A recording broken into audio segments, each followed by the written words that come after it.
Imagine living with a mind so steady that even chaos feels like a distant echo, a mind that doesn't shake when people misunderstand you, a heart that doesn't collapse when life becomes unpredictable, a spirit that remains calm no matter who tries to provoke you or what challenge appears at your feet. Most people believe this kind of inner strength belongs only to monks or people who spend years in silence. But the truth is softer. Anyone can build that kind of peace that cannot be invaded, broken, or stolen. And if you stay with me, you'll uncover 10 Buddhist principles that don't just promise tranquility, they reshape the way you respond to everything that once triggered you. As you listen, you may feel something subtle, your breath slowing your shoulders, dropping your thoughts, growing quieter, as if your mind recognizes a truth it has forgotten for years. This is the beginning of inner unshakability, aligned with the kind of person you want to be even when no one is watching. Without inner ethics, you become easily influenced. You shapeshift to fit situations. You compromise your integrity. You betray yourself to please others. But with firm ethics, honesty, kindness, non-harm, clarity, respect, you become grounded. Your actions match your intentions. Your words match your heart. Your choices match your purpose. This creates resilience. A person aligned with their own principles cannot be manipulated or shaken or easily swayed. Integrity is armor. Ethics are roots. And from these roots grows the 9th principle, living in harmony with nature.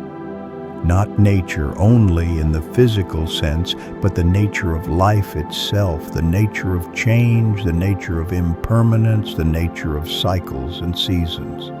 Everything rises, everything falls, everything blooms, everything fades, everything comes, everything goes. When you resist the natural flow of life, you suffer. When you align with it, you find peace. You learn to let go when the season of holding ends. You learn to begin again when life opens a new path. You learn to bend instead of break. You learn to trust what you cannot see yet. Harmony is not passive. It is wise. It is humble. It is the art of moving with life instead of against it. And finally, the 10th principle, weaponizing gratitude. Not soft gratitude, not occasional gratitude, but gratitude so strong it transforms every part of your mind. Gratitude that sees blessings even inside difficulty. Gratitude that looks for lessons inside discomfort. Gratitude that finds light even in the darkest moments. This kind of gratitude is not denial of suffering, it is strength in the face of it. Gratitude changes the chemistry of your mind. It strengthens resilience. It deepens clarity. It softens reactivity. It rewires your perception so that positivity becomes your default, not your exception. When gratitude becomes your lens, very little can disturb you, because gratitude turns obstacles into teachers, challenges, into growth setbacks, into redirections, pain, into wisdom. And this is where the twist appears. You don't become unshakable by controlling life. You become unshakable by understanding life. Inner peace isn't built by avoiding problems. It is built by transforming the way you meet them. When your purpose is firm, your emotions become your choice. When insults lose their hooks, you remain free. When you guard your mind, your thoughts elevate. When you transcend fear and shame, you reclaim your power. When every person becomes a teacher, you stop feeling victimized. When your ethics are strong, you walk with clarity. When you live with nature, you stop resisting reality. When gratitude becomes your weapon, positivity becomes your home. And now, as we reach the end of this journey, let this ending be open, because these principles are not meant to be learned in a single listening. They are meant to be lived, practiced, breathed into your everyday actions. Tomorrow, choose one principle. Just one. Practice it gently. Observe how it changes your inner world. Let it guide you. Let it strengthen you. Let it become part of you. And slowly, almost imperceptibly, you will notice something beautiful. Life still moves. People still speak. Challenges still appear. But your mind remains peaceful, steady, clear, unshakable. And that is true freedom. A state where peace isn't something you chase, it's something you become. So breathe, settle, let each sentence land gently. Because what you're about to discover can change the way you live for the rest of your life. The first principle begins inside your purpose, not the surface-level goals society hands you, not achievements, titles, or success stories. I mean something deeper, the truth that lives beneath your decisions, your values, your direction. When your purpose is unclear, your mind becomes fragile. Every opinion shakes you. Every failure intimidates you. Every challenge feels personal. You drift, react, hesitate, and feel pulled by anything louder than your own inner voice. But when your purpose becomes firm, something changes. The mind stands up straighter. It remembers why you're here. It stops collapsing under pressure, because pressure becomes part of the path. Think of a traveler walking through a storm. If they don't know where they're going, every gust of wind feels defeating. But if their direction is clear, the storm becomes only weather, a temporary inconvenience, not a defining obstacle. Purpose is your compass. Without it, the world decides your path. With it, you remain centered even when everything around you tries to pull you away from yourself. So each morning, ask yourself quietly, sincerely, what deeply matters to me? And let that answer anchor you more than approval, more than fear, more than uncertainty. Because a mind rooted in purpose cannot be easily shaken. Once your purpose is firm, the second principle emerges naturally, the art of becoming untouchable. Untouchable not in arrogance, but in emotional sovereignty. Untouchable not because nothing happens to you, but because what happens no longer commands your inner world. Most suffering arises not from events, but from your reaction to events. Not from what someone said, but from the meaning you attach to their words. Not from life's unpredictability, but from the story your mind creates around it. The Buddha taught that your emotions are shaped not by the world, but by how you interpret the world. And once you understand that, you begin to see something profound. No one can disturb your peace without your participation. Imagine wearing a cloak of calmness. Negativity passes through it. Harsh words dissolve before they reach your heart. Discouragement softens. Criticism loses its claws. This is not denial. This is mastery. When someone tries to provoke you, you pause. You breathe. You observe. You choose. You decide in that moment not to let their turbulence colonize your mind. And slowly, power returns to you. The power to choose your reaction. The power to hold your ground. The power to remain calm in moments that once controlled you. This leads to the third principle, removing the sting from insults. Most people accept insults like gifts. They take them in, hold them, believe them, and suffer because of them. But the truth is liberating. An insult has no power until you pick it up. If someone throws harshness at you, they're simply revealing their inner state. Their words are reflections of their own wounds, their fears, their unresolved pain.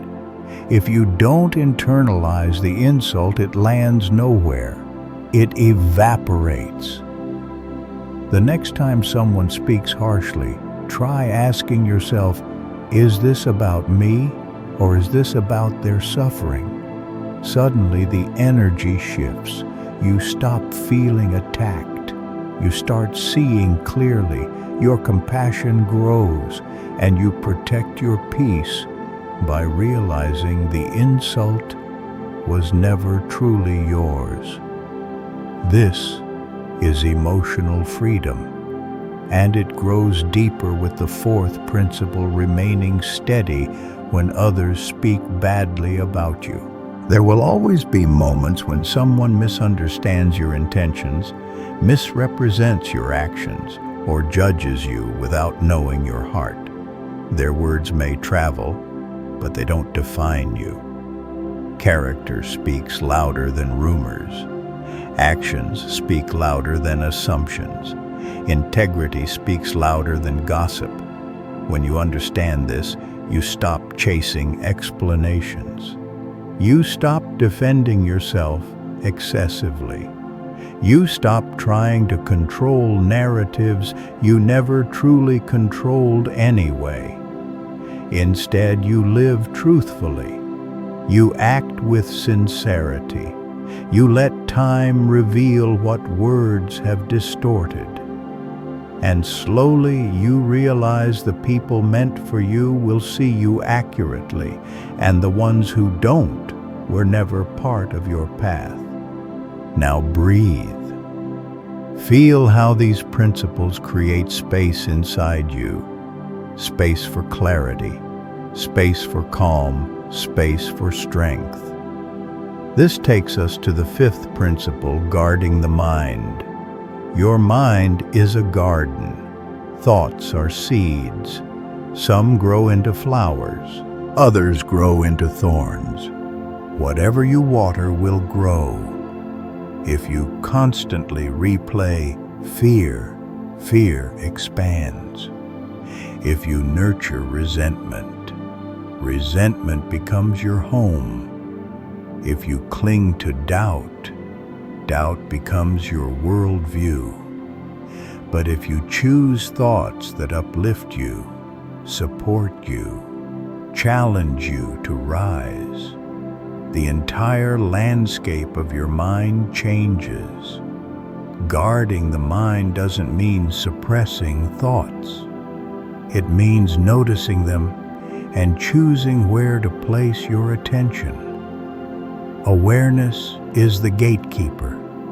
Mindfulness is the guardian. Intention is the gardener.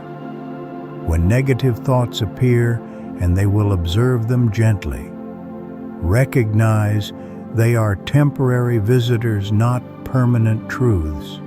Let them pass like clouds. Let them dissolve like mist. Let them drift without letting them shape your identity, because your mind becomes what you practice thinking, and a guarded mind becomes a peaceful life. This leads naturally into the sixth principle, transcending fear and shame. Fear restricts you. Shame reduces you. Both imprison you in stories you didn't choose. Fear is often a shadow cast by an imagined future. Shame is a weight left by old experiences that no longer represent who you've become. Both thrive in silence. Both weaken in awareness. To transcend fear, you must meet it, feel it, study it, and notice that most of what you fear never actually happens. To release shame, you must speak to it kindly. Understand where it came from. See that you were doing the best you could with the awareness you had at the time. Fear softens when you stop running from it. Shame dissolves when you stop believing it defines you. The moment you face these emotions with honesty, with compassion, with presence, their power fades. You reclaim the parts of yourself you abandoned long ago. And then comes the seventh principle, seeing everyone as a teacher. The gentle people teach you love. The difficult people teach you patience. The unfair people teach you boundaries. The kind people teach you gratitude. The cruel people teach you resilience. The wise people teach you clarity. The ignorant people teach you humility. Every interaction holds a hidden lesson. When someone triggers you, you learn about your wounds. When someone challenges you, you learn about your strength. When someone misunderstands you, you learn about your clarity. When someone deeply hurts you, you learn about your capacity to heal. Life is always teaching. People are always reflecting you back to yourself. And once you adopt this mindset, nothing feels wasted. Every experience becomes meaningful. Every moment becomes a mirror. Every person becomes a path leading you inward. This deepens your inner stability and prepares you for the eighth principle, building an unshakable ethical core. An ethical core is not about being perfect. It's about being aligned with your values, aligned with your truth,